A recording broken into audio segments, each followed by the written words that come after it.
So we started Wednesday talking the talk. What is a polynomial? We understood degrees, how to classify it, and understand what degree each polynomial took. We understood that there were 3 different names, right? Okay.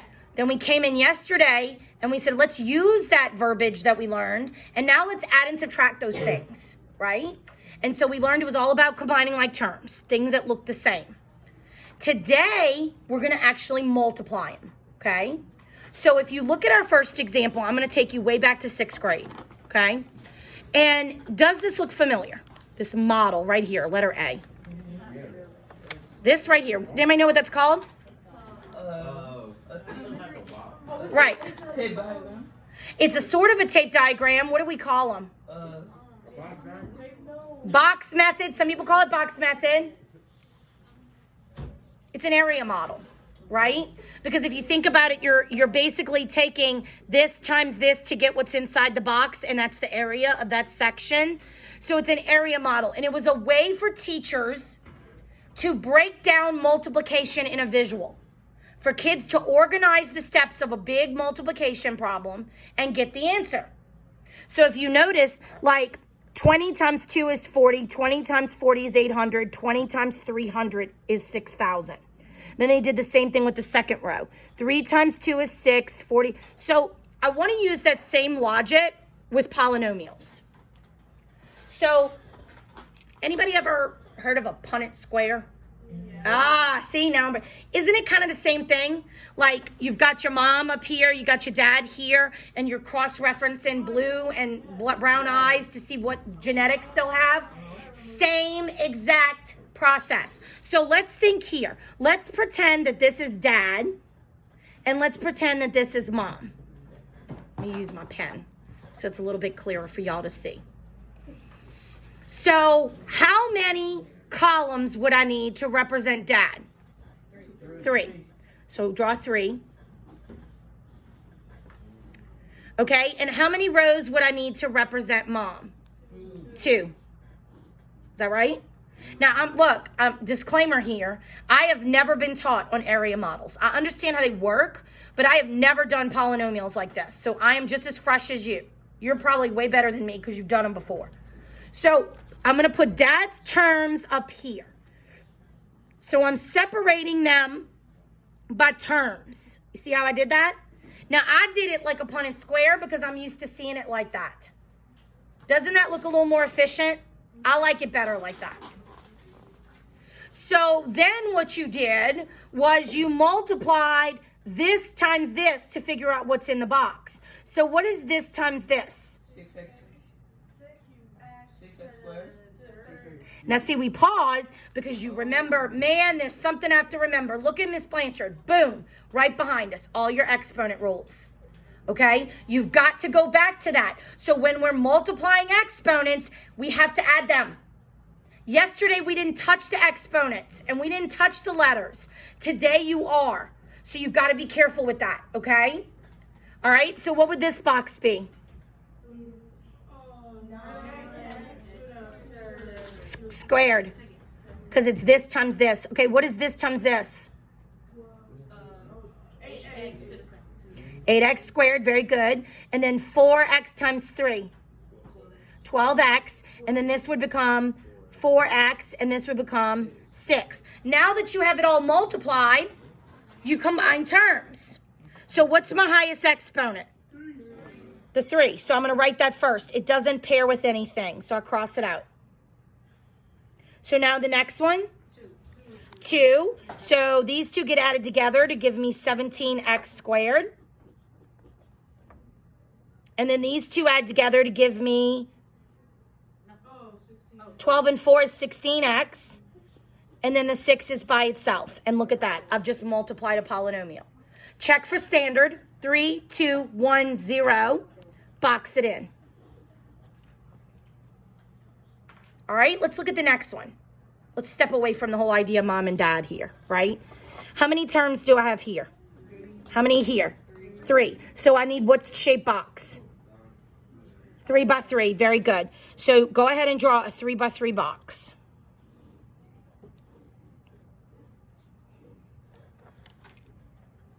And then go ahead and label your terms in it, and we'll see if we get the same thing.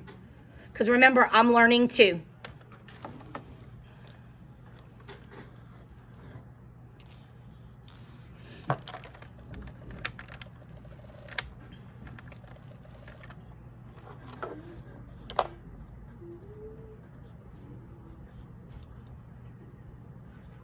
Okay, check yours. Does it look like mine? All right, now go ahead and multiply it for me. And I'm going to multiply mine, and we're going to make sure that we match. So everybody's going ahead and multiplying in their area model.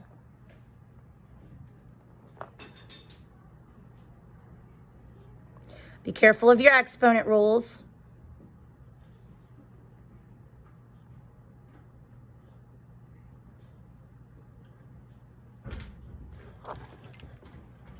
And when you got yours, look up and see if you wrote the same thing as me. Gotta check me. I'm not an expert at this.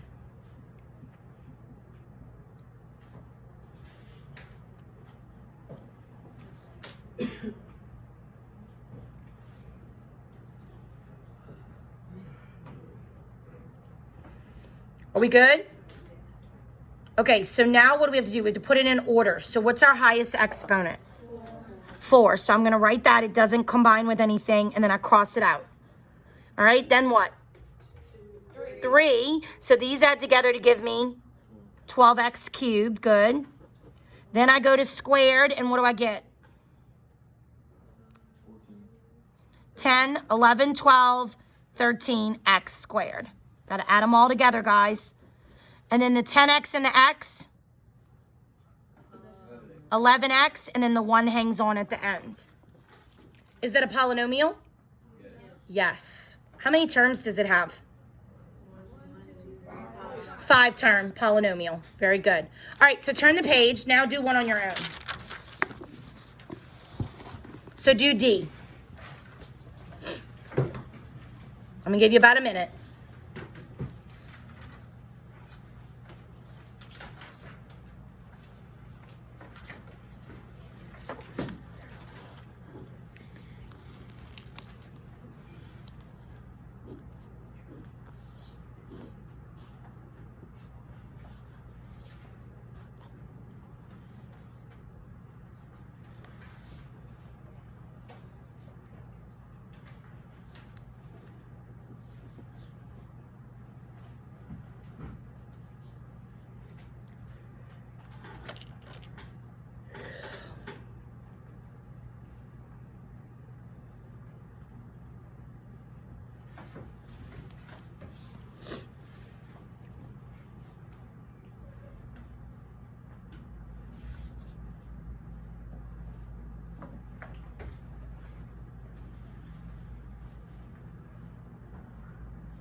Look up when you're done so I know you're finished.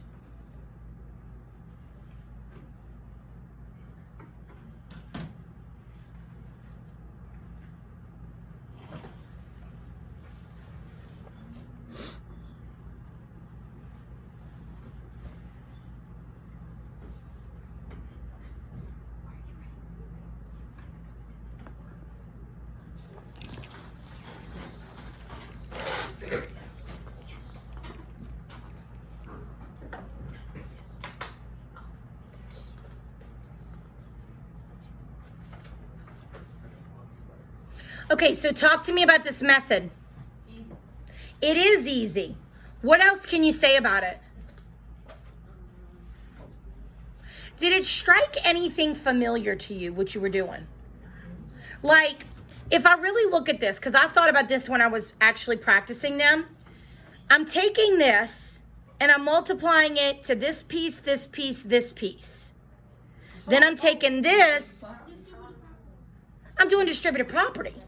Yeah, it's the same thing. Well, power to power, we do kind of the same thing, right? In power to power, that's a reference, something we do the same, where we give the exponent to everything in the parentheses.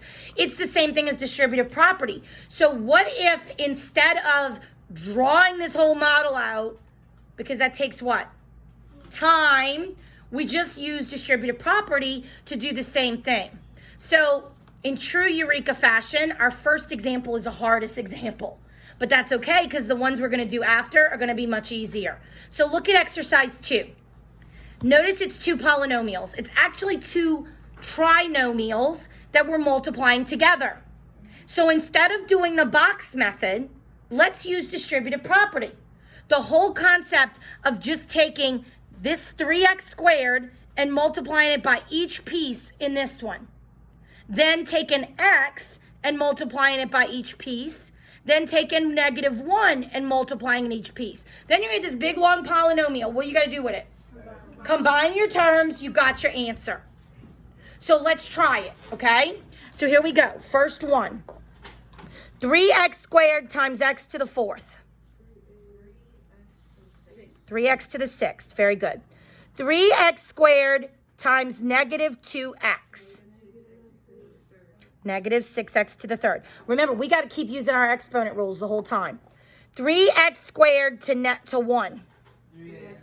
Good. All right, so we did the first term. Let's do the second one now, which is x, 1x. X times x to the 4th. Good. X times -2x. Nope. -2x times x. -2x squared. X times 1. X, good. All right, then -1 times x to the 4th. -x to the 4th. -1 times -2x. -2x.